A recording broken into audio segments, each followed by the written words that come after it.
Magbabalik sa half-court World Finals ang TNT Triple Giga at Eurotex Dream matapos nilang magkampiyon sa Red Bull Half-Court National Finals nitong weekend sa Bonifacio Shrine, Ermita, Manila. Balikan natin ang aksyon sa ulat ni Daryl Oclares.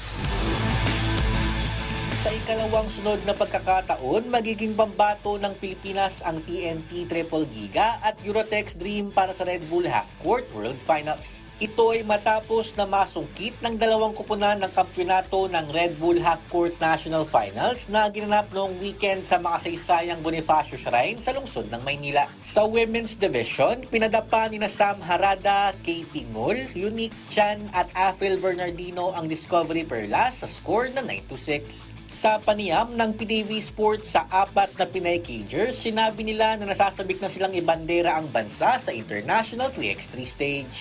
Siyempre, excited kami. And it really feels so good.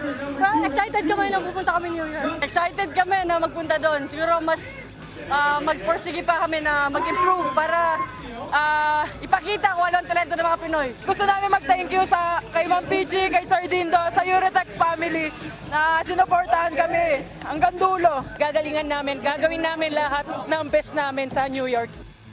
Para naman sa men's division, mas nanaig sina Almond Vosotros, Lervin Flores, Matt Salem at Chester Saldua ng Triple Giga kontra sa Blancas Golden Knights 15-13.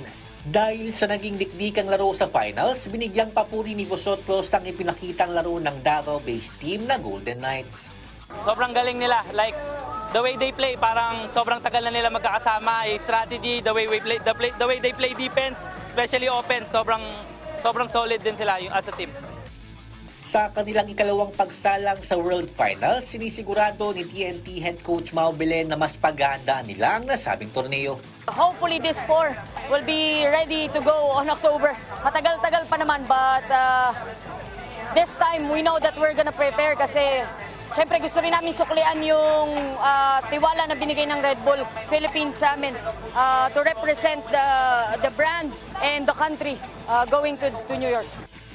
Samantala, ikinatuwa naman ni Tournament Director Eric Altamirano ang patuloy na paglawak ng 3x3 basketball dito sa Pilipinas.